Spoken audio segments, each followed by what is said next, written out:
ഇനിയാണ് പ്രതാപചന്ദ്രനിൽ നിന്ന് സത്യങ്ങൾ അറിയേണ്ടത്.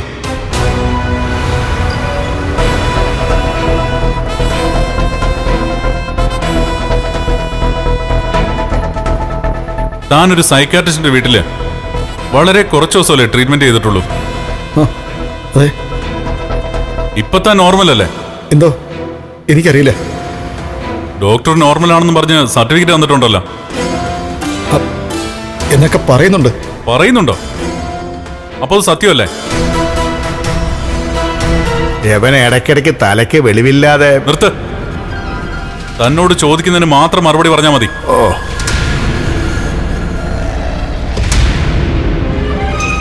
തന്നെ ചികിത്സിച്ച ഡോക്ടറുടെ പേരെന്താ? ഡോക്ടർ ശർമ്മ. തലയ്ക്ക് ഓർമ്മയുണ്ടല്ലോ. നല്ല ഓർമ്മയുണ്ട്. പിന്നെ എന്താ താൻ ഓർക്കാത്തത്? വാമദേവൻ കൊട്ടേഷൻ തന്നതോ? അയ്യോ, ഞാൻ കൊട്ടേഷൻ കൊടുത്തിട്ടൊന്നുമില്ല. തന്നോടാ മിണ്ടാതിരിക്കാൻ പറഞ്ഞത്. അതെ, വക്കീല് ചോദിക്കുമ്പോ മാത്രം താൻ എന്തെങ്കിലും ഒഴിഞ്ഞാ മതി കേട്ടോ. ഓ,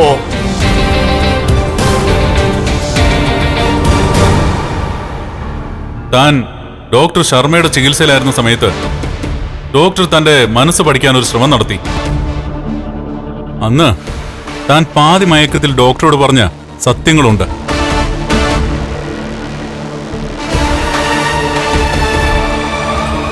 യുവർ ഓണർ, ഇത്തരം കാര്യങ്ങൾ പേഷ്യൻസിന് അറിയാൻ കഴിയില്ല.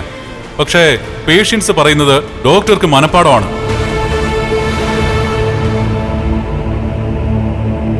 ഡോക്ടർ ശർമ്മയുടെ വെളിപ്പെടുത്തൽ ഞാൻ ബഹുമാനപ്പെട്ട കോടതി മുമ്പിൽ സമർപ്പിക്കാൻ ആഗ്രഹിക്കുന്നു.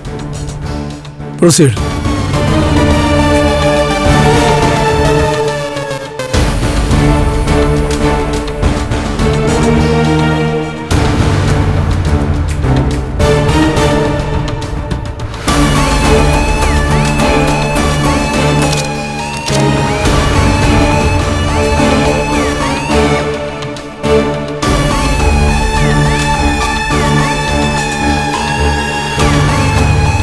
വാമദേവന് പ്രതാപനോട് ചോദിക്കുന്ന ചോദ്യങ്ങൾക്ക് ഉത്തരം പറയാൻ വലിയ ആവേശമായിരുന്നല്ലോ.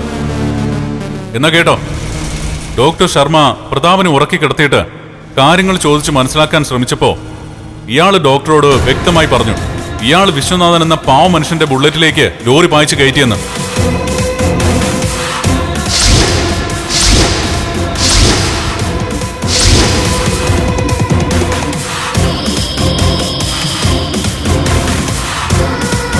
അതിനയാൾക്ക് കൊട്ടേഷൻ കൊടുത്തത് വാമദേവനാണെന്നും പറഞ്ഞു. ആ വാമദേവൻ നിങ്ങളല്ലേ? അല്ല, ഒരിക്കലുമല്ല.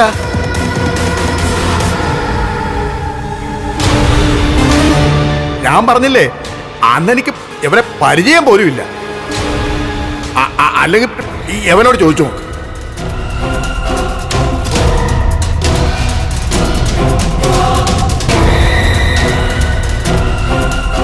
ഇയാൾ പറയുന്നത് ശരിയാണോ? പ്രതാപന് ഈ ആക്സിഡന്റ് നടക്കുന്നതിന് മുമ്പ് വാമദേവനെ പരിചയമില്ലായിരുന്നോ? സത്യം മാത്രമേ കോടതിയിൽ ബോധിപ്പിക്കാവൂ.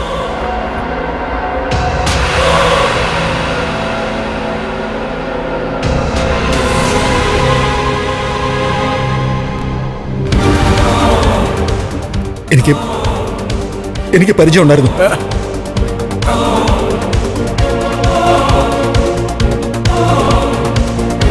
കേട്ടല്ലോ പറഞ്ഞത്.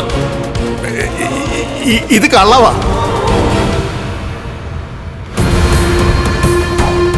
യവൻ തലയ്ക്ക് വെളിവില്ലാതെ ഓരോന്ന് പറയുക. ഇയാളുടെ തലയ്ക്ക് ഒരു കുഴപ്പമില്ലാന്ന് ഡോക്ടർ തന്ന റിപ്പോർട്ടിൽ പറയുന്നുണ്ട്. കുഴപ്പമുണ്ടോടോ? ഇപ്പൊ കുഴപ്പമൊന്നുമില്ല സാറേ. കേട്ടല്ലോ. എന്നാ തലയ്ക്ക് വെളിവ് വന്നപ്പോ പഴയ കാര്യങ്ങളൊക്കെ മറന്നുപോയി കാണും. പഴയ കാര്യങ്ങൾ മറന്നതുകൊണ്ടാണ് തന്നെ പരിചയമുണ്ടെന്ന് പറഞ്ഞത്. ഇനി പറയാനുള്ളതോടി പറ പ്രതാപചന്ദ്ര. വിശ്വനാഥനും വാമദേവനും തമ്മിൽ ഉടക്കി പിരിഞ്ഞ ശേഷം വിശ്വനാഥനെ കൊല്ലാൻ വേണ്ടി വാമദേവൻ തനിക്ക് വലിയൊരു തുക തന്നില്ലേ? ആ തുക വാങ്ങിയിട്ടല്ലേ ആ കൃത്യം ചെയ്തത്? അയ്യോ, വക്കീൽ പരീക്ഷ പാസ്സായിട്ട് കോടതിയിൽ പോലും വരാത്ത ഒരാള് കറുത്ത കോട്ടിട്ടുണ്ട് വന്നിട്ട് എന്തൊക്കെയാ ഈ പറയുന്നേ?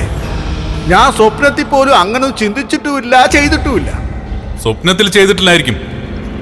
പക്ഷേ സ്വബോധത്തോടെ താൻ കൊട്ടേഷൻ കൊടുത്തു ഇയാൾക്ക് വിശ്വനാഥനെ കൊല്ലാൻ.